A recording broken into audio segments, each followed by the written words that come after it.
ذالک الکتاب لا ریب فیہ، یہ وہ کتاب ہے جس میں شک کی کوئی جگہ نہیں ہے۔ دیکھیں کتنے جاہ و جلال کے ساتھ کتاب اوپن ہو رہی ہے، کانفیڈنس لیول آپ کتاب کا دیکھیں، کتاب سٹارٹ ہو رہی ہے کہ بھئی یہ کتاب جو آپ پڑھنے جا رہے ہو کوئی شک نہیں۔ کوئی شک کیوں نہیں؟ اس کی وجہ یہ کہ اس کتاب کے اندر جو کانفیڈنس اور جو سچائیاں بیان ہوئی ہیں نا، وہ اپنا آپ منوا لیتی ہیں۔ اور اس میں یہ بھی امپلائڈ تھا کہ جو سابقہ امتیں ہیں نا، جیوز اور کرسچنز، ان کو اس میں کوئی شک نہیں ہے، جس طرح کہ سورہ الانعام میں آتا ہے کہ نبی علیہ السلام کو ایسے پہچانتے ہیں جس طرح اپنے بیٹوں کو، اور سورۃ الاعراف میں آتا ہے کہ یہ اس نبی کو، نبی امی کو اپنے اندر پا رہے ہیں جس کی صفات وہ تورات اور انجیل کے اندر پڑھتے تھے۔ یعنی یہ کتاب کوئی شک نہیں ہے کہ یہ وہی کتاب ہے، مراد یہ کہ یہ وہی کتاب ہے جس کی پروفیسیز تورات اور انجیل کے اندر موجود تھی، کوئی شک نہیں ہے۔ ان معنوں میں بھی بے شک یہ وہی کتاب ہے جس کا تمہیں انتظار تھا، اور ان معنوں میں بھی کہ یہ اللہ کی طرف سے نازل ہوئی ہے، اس میں کوئی کنٹراڈکشن نہیں ہے، یہ اللہ کی کتاب ہے۔ دونوں اعتبار سے یہ شک سے پاک ہے، جو سورہ النساء کی آیت نمبر 82 میں بھی آگے چل کے آئے گا کہ اگر قرآن کسی اور کی طرف سے آتا اللہ کے سوا تو تم اس میں بڑا اختلاف کثیر پاتے، یعنی اس کی آیات آپس میں ٹکرا رہی ہوتی، ایک مضمون کچھ اور کہہ رہا ہوتا، دوسرا اس کے بالکل اپوزٹ۔ تو اتنی موٹی کتاب بغیر ٹکراؤ کے یہ اللہ کا کلام ہے۔ اور پھر اس کا جو کانفیڈنس لیول ہے نا، یہ کئی لوگوں کو بڑا اپیل کرتا ہے۔ یہ عبد الرحیم گرین جو ہے نا، مسلمان ہوئے ہیں نا، جو اس وقت انگلینڈ کے اندر بہت بڑے ایک مسلمان اسکالر ہیں، وہ ایسا بندہ ہے کہ یعنی اس وقت جتنے لوگ مسلمان ہوئے ہیں نا، بڑے ہائی ٹیر پہ لوگ، ان میں اس طرح کا بندہ کوئی نہیں ہے۔ یوسف ایسٹس اگر ہیں تو یوسف ایسٹس جو تھے امریکن یعنی پروٹیسٹنٹ ایک پریسٹ تھے، وہ مسلمان ہوئے ہیں۔ لیکن یہ جو عبد الرحیم گرین ہے نا، اس نے دنیا کے سارے مذاہب پریکٹیکلی پھرے ہیں۔ یہ 4 سال تک بدھسٹ بھی رہے ہیں، کرسچن بھی رہے ہیں، سارے مذاہب پھر کے اینڈ پہ یہ اسلام کی طرف آئے ہیں۔ آپ ان کی لائف سٹوری بھی انگلش میں رکھی ہوئی ہے جو انہوں نے سنائی ہے۔ تو وہ عبد الرحیم گرین کہتے ہیں کہ جب مجھے قرآن یعنی جب میں نے پڑھنا شروع کیا نا، تو میں یعنی قرآن پاک کے کانفیڈنس سے بڑا متاثر ہوا کہ یہ بڑے یعنی پیشن کے ساتھ بات کرتا ہے، نمبر 1۔ نمبر 2، وہ کہتا ہے قرآن میں اس طرح کا ربط نہیں ہے جو انسانی کتابوں میں ہوتا ہے، کیونکہ قرآن کا سٹائل خطبے کا ہے، جو میں پہلے ایڈریس کر چکا ہوں۔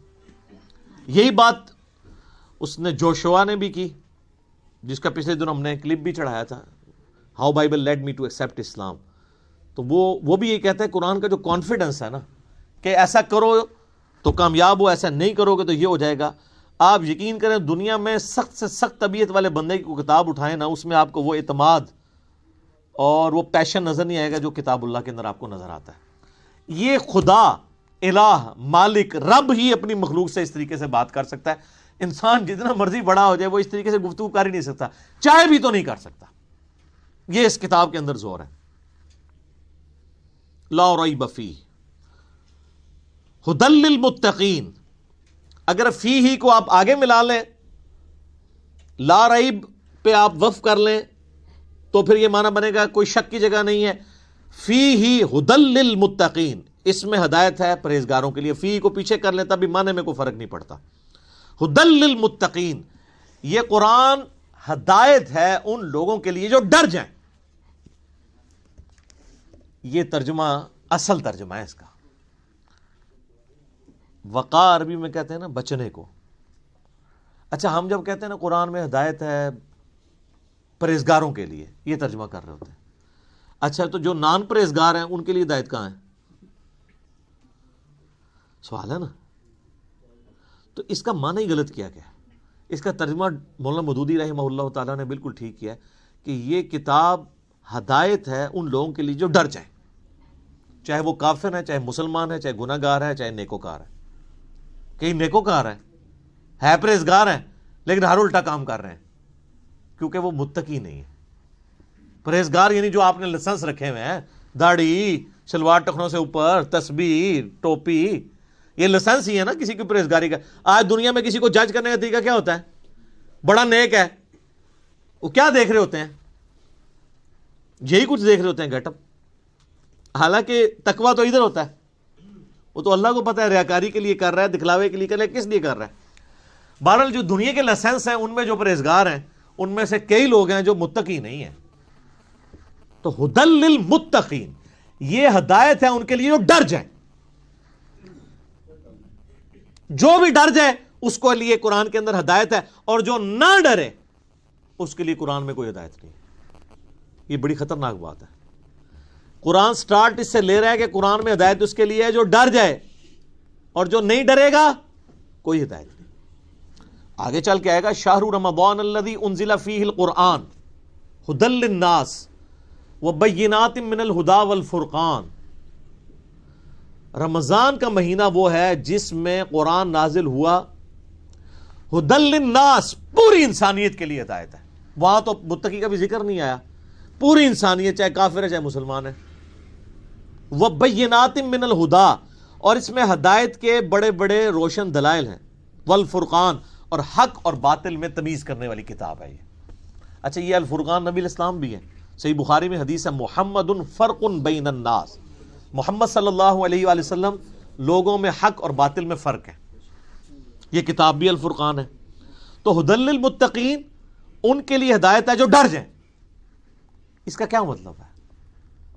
کہ جو شخص زندگی میں غور و تفکر کے بعد اس رزلٹ پہ پہنچے کہ مجھے میری مرضی کے بغیر کسی نے پیدا کیا اور اس نے اس فیس آف ارتھ میں مجھے پٹ کر دیا، اور یہ میری آبزرویشن ہے کہ سب لوگوں نے مرنا ہے، تو اگر سب لوگوں نے مر جانا ہے تو مر کے کس اگلی ایسی زندگی میں جانا ہے؟ اگر کسی کے بنائے سے ہم بنے ہیں تو پھر جس نے بنایا ہے اس کو رسپانس نہ کیا تو مرنے کے بعد جب اس کے سامنے پیشی ہوگی مرنے کے بعد تو کہیں شرمندگی نہ اٹھانی پڑے. جب یہ تصور کسی بھی انسان کے دماغ میں آ جائے، اس کا دل اس تصور کی گواہی دے دے تو وہ فوراً ڈر جائے گا. یار مجھے کس نے پیدا کیا؟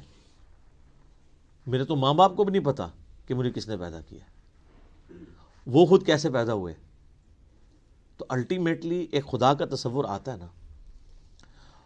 وہ اللہ جس نے ہماری مرضی کے بغیر ہمیں پیدا کیا، وہ ہمارے ساتھ کچھ بھی کر جائے ہمیں کو بچا نہیں سکتا. سب سے بڑا تو اس نے ہمارے ساتھ کام کر دیا نا کہ پیدا کر دیا، ہم سے پوچھ کے کیا. تو اب بھی جو کچھ وہ کرے گا تو کوئی نہیں کچھ کر سکتا.